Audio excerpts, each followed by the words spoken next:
오늘은 산자의 하나님이란 제목으로 주의 말씀의 은혜를 나누도록 하겠습니다. 어제 우리는 바리새인이 세금 논쟁을 통해서 주님을 폐하려 했던 그 악한 행위를 보았습니다. 그러나 주님께서는 아주 지혜로운 응답으로 그들을 무력화시키셨죠. 오늘은 이제 사두개인들이 주님께 나오고 있습니다. 아주 풀기 어려운 부활의 문제를 가지고 나와서 주님을 공격하고 있는 것을 볼 수 있습니다. 어떻게 보면 당시 가장 큰 권력층이라고 할 수 있었던 바리새인들 그리고 사두개인들 모두가 주님을 미워하고 주님을 해하려 했던 것이죠. 왜일까요? 이는 주님께서 자기들의 기득권을 빼앗으려고 한다라고 하는 굉장히 세상적인 두려움, 세속적인 욕망에서부터 사실은 기초되었다라고 볼 수 있는 겁니다. 주님은 그들에게 영적인 자유와 복음의 진리를 주시기를 원했건만 자기들의 세계에 집착한 나머지 그런 영적인 세계를 누리지 못했던 거죠. 어쩌면 세상이 악을 전적으로 드러내는 부분입니다. 이 세상이라는 게 어떤 것인가? 결국 악이라는 것이 무엇인가? 하나님의 온전하신 그 선하심과 거룩하심, 그 자유하심과 능력을 누리지 못하는 것 아닐까? 이 본문에서 알 수 있는 거죠. 당시 바리새인과 사두개인들은 나름대로 사회적인 지위를 누리고 있었지만 재미있는 것은 서로끼리는 서로 인정하지 않았어요. 오히려 사도계인들과 바리새인들은 서로를 비판하면서 헐뜯기 바빴습니다. 그런데 참 우습게도 예수님을 공격하는 일에는 하나가 됐다는 거예요. 예수님을 공격하는, 서로 생각이 달라서 싸우다가 예수님을 공격하고 비난 일에는 하나가 되어서 협력하고 있는 것을 볼 수 있습니다. 그래서 바리새인들이 정치적인 문제를 가져와서 논쟁하니까 안 되니까 이제 사도계인들이 종교적인 문제 중에서 이 부활의 문제를 가지고 나온 거죠. 오늘 본문을 잘 이해하기 위해서는 우선적으로 사도계인들이 왜 부활의 문제를 주님께 가지고 왔는가를 좀 살펴볼 필요가 있습니다.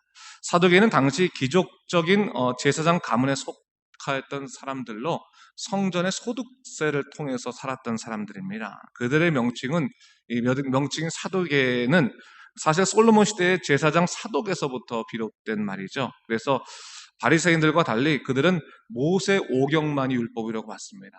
바리새인들이 수많은 율법들을 다 이제 믿었던 것과 달리 모세 오경만 율법이다. 그래서 모세 오경이 나오지 않은 것들은 믿질 않았어요. 그 대표적인 것이 부활의 문제, 천사, 영 이런 것들은 아예 그들은 믿지도 않고 받아들이려 하지 않았습니다. 그러니까 이제 바리새인과 서로 이제 갈등이 되는 거죠. 반면에 바리새인들은 사람이 죽은 후에 부활한다고 믿었기 때문에 이러한 점들은 이 사두개인들과 분명한 차이가 있었던 겁니다. 오늘 본문에서 사두개인들은 바로 그들이 믿지 않는 이 부활의 문제를 가지고 주님을 공격하려 했던 것이죠. 그래서 왜 그랬냐? 주님께서는 부활에 관해 가르쳤기 때문에 사람이 죽고 다시 삶에 관해서 가르쳤기 때문에 공격하고 있는 것이죠. 본문 4절, 24절에 보니까 사두개인들이 주님을 향해서 선생님 하면서 아주 예의 있게 다가오는 것을 볼 수 있습니다. 그 내면으로는 주님을 미워하고 해하려고 싶었지만 겉으로는 가면을 쓰고 예의를 가진 척 하는 거죠. 그러면서 주님께 질문을 합니다. 사람이 만일 자식이 없어서 죽으면 그 동생이 그 아내에게 장가들어 형을 위해 상속자를 세워야 하는데 만일 그 남자의 칠형제가 이런 식으로 다 죽고 장가들고 하면 나중에 또 이 여인까지 죽었다고 했을 때 7사람을 취했던 이 여인의 남편은 과연 누가 되겠습니까? 라고 하는 것이 질문의 요지였어요. 이 질문은 당시의 율법 중에 하나였던 수원법에 의거한 겁니다. 수원법. 수원법이라는 게 뭐냐면 그 당시 이제 유대인들의 풍습과 또 관습이었는데 형제가 있었을 때 형이 아이를 갖지 못한 채 죽고 나면 그 동생이 형의 아내한테 장가를 들어서 대신 형의 그 대를 이어주는 그러한 그 법이 수원법이었어요. 그래서 대가 끊어지지 않도록. 왜냐하면 유대인들이 이게 그 당시만 하더라도 아직까지 그 굉장히 많은 인원이 아니었기 때문에 그 종족을 번식해 나가는 것이 참 중요한 문제였기 때문에 그런 수원법이 있었던 것이죠.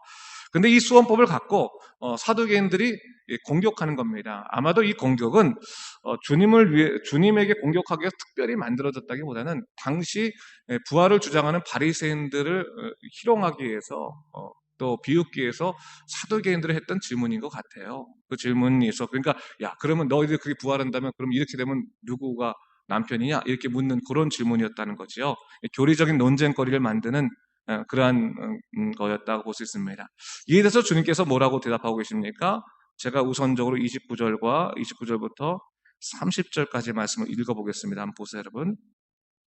예수께서 대답하여 이르시되 너희가 성경도 하나님의 능력도 알지 못하는 거로 오해하였도다. 구할 때는 장가도 아니가고 시집도 아니가고 하늘에 있는 천사들과 같으니라 라고 말씀하셨어요. 주님이 우선적으로 그들에게 응답하신 것이 뭡니까? 이것은 뭐예요? 너희들이 지혜인 것 같아서 나한테 말하지만 사실 너희는 참 지혜가 없구나. 영적으로 무지하다. 그것을 말씀하시는 거죠. 사실 사도계인들의 논쟁은 지극히 문자적인 말싸움과도 같은 것이었습니다. 주님은 그들의 이러한 질문이 어떻게 해서 나느냐? 그들이 하나님을 경험하지 못한 무지에서부터 나온 것이다 라는 것을 지적하고 있는 거예요. 그렇죠. 이 하나님 나라의 일이라고 하는 것은 지식적으로 풀어내는 문제가 아니죠. 영적인 문제이기 때문에 사실은 성령에서부터 나오는 참지여야 되는 것인데 사람의 생각으로 이렇게 논쟁거리 만든 것은 결코 그것이 뭐 어떠한 무슨 능력이 있겠습니까? 그렇지 못하는 거죠. 기독교를 우리가 계시의 종교라고 부르죠. 이 계시의 종교라는 뜻이 뭐냐면 결국 기독교의 모든 진리는 하나님께서 인간에게 드러내신 계시에 기초한다라는 것을 말하는 겁니다. 다른 말로 말하면 하나님이 드러내지 아니하신 것을 인간 스스로가 논쟁하는 것 자체가 무의미한 것이고 거기엔 참다운 이해가 있을 수 없음을 얘기하는 것과도 사실 같은 말입니다. 오늘 주님은 바로 이 사도계인들의 질문에 대해서 우선적으로 부활은 너희들이 생각하는 그런 개념이 아니라 전혀 새로운 영적인 존재로 다시 살아나는 차별된 그 세계다라는 것을 분명히 그들에게 가르쳐주고 있는 거예요. 이 세상 속에 너희가 이해할 수 있는 방식 속에서 벌어지는 일이 아니다라는 것을 얘기하는 거죠. 그러면서 예수님께서는 그들이 절대적으로 신봉하던 모세오경의 말씀을 통해서 부활의 의미를 영적 의미를 다시금 재해석하시고 있는 것을 볼 수 있습니다. 그것이 32절 말씀인데 32절 말씀 제가 한번 읽어볼까요? 여러분, 나는 아브라함의 하나님이요 이삭의 하나님이요 야곱의 하나님이로다 하신 것을 읽어보지 못하였느냐? 하나님은 죽은 자의 하나님이 아니요 살아있는 자의 하나님이시니라 하시니 이렇게 말하고 있어요. 이 말씀 나는 아브라함의 하나님, 이삭의 하나님, 야곱의 하나님이다. 어디서 말씀하신 거냐면 출애굽기 3장 6절에서 말씀하시는 거예요. 하나님께서 자기를 드러내신 말씀, 인간들에게 자기를 계시하는 거예요. 나는 누구냐? 아브라함의 하나님이다, 이삭의 하나님이다, 야곱의 하나님이다. 그때 이 아브라함이나 이삭이나 야곱이나 다 이미 죽은 자였죠. 모세에게 말씀하시는 거니까. 그렇죠? 죽은 자죠. 근데 하나님께서 뭐라고 말씀하세요? 죽은 자의 하나님이 아니라 뭐예요?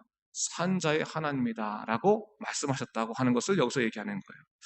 자, 그러면서 무리가 그 가르침을 듣고 놀랐다라고 성경에서 기록하고 있는데 왜 그럴까요? 사도계인들이 가지고 있는 율법 정신을 깨뜨렸기 때문에 그렇습니다. 여러분, 사도계인들은 부활에 대한 논리를 가지고 주님을 공격하려 했지만 주님께서는 그들이 신봉하는 율법을 통해서 부활에 관한 말씀을 지금 해주고 있는 거예요. 이스라엘 백성들에게 여러분 율법이라고 하는 것은 사실 우리들에겐 율법이 복음의 세계 속에 살아가고 있으니까 율법이 옛 풍습, 옛 관습, 그리고 사람의 죄를 그저 드러내는 것들. 그래서 이게 이제 굉장히 미천한 것으로 우리가 느껴질 수 있지만 사실은 율법도 기능이 있는 거죠. 기능이 있죠. 그리고 복음의 세계 이전의 율법은 절대적이었다는 것을 절대로 잊지 말아요. 절대적. 그리고 그 모세의 율법 중에서도 모세오경이 가장 절대적이었고 모세오경의 가장 기초가 되는 사람이 누구예요? 아브라함과 이삭과 야곱이라는 거죠. 그게 이제 하나님께서 자기를 드러내신 거기도 하지만 그 사람들은 죽었으나 죽은 사람이 아닌 거예요. 죽었으나. 왜? 그들의 생각 가운데, 그렇죠? 그들의 신앙 가운데, 그들의 삶 가운데 그들의 고백으로 등장하는 이름이 뭐예요? 아브라함의 하나님, 이삭의 하나님, 야곱의 하나님이라는 거예요. 그게 이제 죽은 자가 아닌 거예요. 그 사람은 그 율법의 정신 속에 산 사람이라고 하는 것이죠. 실제로는 죽었으나, 그죠? 그들 4명 가운데 살았다고 하는 것이죠. 그런 식으로 생각해 본다면 여러분 간단합니다. 실질적으로 죽었으나 그 의미와 영적인 가치 속에서 산 사람이 있었을 거죠. 그렇죠? 그런 것처럼 산자의 하나님이라고 했을 때는 만약에 아브라함과 이삭과 야곱의 하나님은 예수님 말씀하시면 야 그들 다 죽었는데 죽은 자 하나님이다 이렇게 말씀하셨으면 오히려 그들이 이해를 못했어요. 산자의 하나님이라 말하니까 아 그렇지 아브라함과 이삭과 야곱은 우리에게 몸은 죽었으나 그 의미와 신앙적으로 살아있는 사람이지 라고 하면서 부활의 개념을 그들이 이해를 하면서 가르침에 놀랐다고 하는 얘기를 얘기하고 있는 거예요. 바로 그런 뜻입니다. 어, 그래서 정작 자신의 논리에 사로잡혀서 그들이 현재까지 믿고 살았던 그 율법에 대해서도 깨우치지 못했던 그들을 주님께서 깨어나게 하시고 있는 것을 볼 수 있죠. 자, 오늘 우리가 이 사도개인들의 경우를 통해서 우리 신앙도 좀 돌아봐야 할 필요가 있습니다. 우리는 때로는 우리가 갖고 있는 생각들, 개념들, 그 속에서 우리가 갇혀 있을 때가 있는 거예요. 그것은, 그러니까 우리가 하나님을 믿는 게 아니라 사실 목사들도 그것을 항상 주의하고 항상 우리가 열려 있으려고 하는 게 뭐냐면 하나님을 경험하고 하나님을 믿는 게 아니라 하나님에 대해서 신학적으로 정리한 것을 하나님이라고 믿는 경우들이 더 많아요. 사실 그게 더 많다는 거예요. 우리가 생각하는 신학적인 개념 자체에 사로잡혀 있을 때가 많은 거예요. 논쟁거리지. 사도계인가 이제 뭐 바리새인이 논쟁을 하고 우리가 또 논쟁을 하는 것처럼 어떤 뭐에서 뭐 이것이 맞습니까? 이것이 이런 개념입니까? 서로 싸우기에 바쁘다. 그게 아니라는 거예요. 신앙생활은 싸우려고 하는 게 아니라 뭐예요? 자유하려고 하는 거예요. 자유하려고. 영적으로 구원의 진리 가운데서 자유하고 하나님의 놀라우신 세계 가운데 우리가 살아가는 것 아니겠습니까? 여러분 우리가 사도 바울에게 있어서 하나님, 그렇죠? 모세의 하나님, 그리고 뭐 예수님, 그리고 그 밖에 초대교회 그 사람들의 하나님, 베드로의 하나님, 그 하나님과 우리 하나님이 다른 겁니까? 아니잖아요. 그렇죠? 동일하신 하나님이고 오늘도 역사하시는 하나님이죠. 그 하나님은 똑같은 하나님. 근데 우리는 사도 바울의 하나님과 베드로의 하나님이 다르다고 싸우고, 그렇죠? 내 하나님과 당신 하나님이 다르다고 싸우는 그런 세계 속에서 살아가고 있다 보니까 정작 신앙의 세계 아래서 자유하고 참 기쁨을 누리기보다는 서로 내 하나님 찾으면서 싸우기에 바빠서 정작 하나님을 누리지 못하는 삶을 살아간다는 거죠. 재미있는 얘기 해드릴까요? 제2차 대전 때 독일 교회하고, 그렇죠? 미국 교회하고 맨날 뭘 갖고 기도했겠습니까? 독일 교회는 저 악한 저 연합군의 무리, 미국을 중심으로 그 무리를 쳐 주십시오라고 기도했을 거고, 그렇죠? 그리고 뭐예요? 미국 교회들은 저 독일 저 악한 나치 막 물리쳐달라고 그렇게 기도했을 거 아니겠습니까? 자기 하나님을 그거는 어떻게 보면 광대하신 하나님이 아니라 내 생각 안에 내 개념 속에 내 신념 안에 가두던 하나님이라고 볼 수 있는 거예요. 우리는 좀 더 마음을 열고 하나님은 누구신가? 또 내가 믿는 하나님이 아니라 하나님은 나를 어떻게 이끌어 가시는가? 하나님께서는 나를 오늘 어떻게 변화시키고 가시고 나에게 어떤 새로운 진리를 주길 원하시는가? 그걸 바라보면서 이 사도개인들처럼 자기 논리에 빠져가지고 무너지는 일이 없어야겠습니다. 자기 논리에 빠지면 예수님과도 싸우는 거예요. 예수님. 우리도 어찌 보면 신앙생활하면서 하나님과 싸우고 있지 않아요? 이런 문제 때문에? 그런 건 아니죠. 우리가 영적인 세계 가운데서 자유하고 광대하신 하나님, 죽은 심령으로 신앙생활하는 것이 아니라 부활의 능력으로 신앙생활하는 사람들, 정말 어디에 있든지 하나님만 바라보고, 제가 그런 것 같아요. 문제를 바라보면서 왜 문제가 해결되지 않지라고 바라보고 왜 하나님은 안 오시지라고 바라보는 신앙이 있을 수 있고, 하나님을 바라보면서 문제가 제 뒤에 있지만 전 문제를 보지 않고 하나님을 바라보겠습니다라고 하면서 문제를 이겨내가는 사람이 있을 수 있는 거예요. 어디를 선택할 것인가는 우리 심령의 자유함으로 증명이 되는 거예요. 다시 한번 우리가 오늘 사도개인들 이제 점점 마태복음 지나갈수록 이제 예수님을 더 공격하는 것이 강해지죠. 자기 세계에 더 빠져서 이런 부자유한 세계, 속박의 세계에 들어가는 것이 아니라 하나님 안에서 자유한 세계, 참 기쁨의 세계를 우리도 누려야겠습니다. 인간의 삶을 살 때는 어쩔 수 없이 우리가 생각에 매일 수밖에 없지만 그래도 성령께 의지해서 하나님 자꾸 좀 우리가 자유하게 해주십시오. 자꾸 좀 우리가 이 속박된 세계에서 좀 벗어나서 내 생각의 틀을 깨게 하여 주시옵소서 기도하면서 하나님이 주시는 놀라운 세계 가운데 살아가는 여러분 되시기를 주님의 이름으로 축원합니다. 기도하겠습니다. 주 하나님 아버지 감사합니다. 오늘 사도개인 이 논쟁을 통해서 주님이 주시는 산자의 하나님이라고 하는 중요한 말씀을 다시 한번 깨달았습니다. 그렇습니다. 주님은 산자의 하나님입니다. 하지만 우리는 갇혀있고 죽은 그 모든 옛 풍습과 옛 사람의 것의 하나님이라고 주장하면서 혹시 하나님을 믿고 있지 않습니까? 살아계신 하나님, 부활하신 모든 자들의 하나님, 오늘도 역사하신 그 하나님을 믿으며 자유하며 살아가는 믿음의 삶 되시도록 인도하여 주시옵소서. 감사드리며 예수님 이름으로 기도드립니다. 아멘.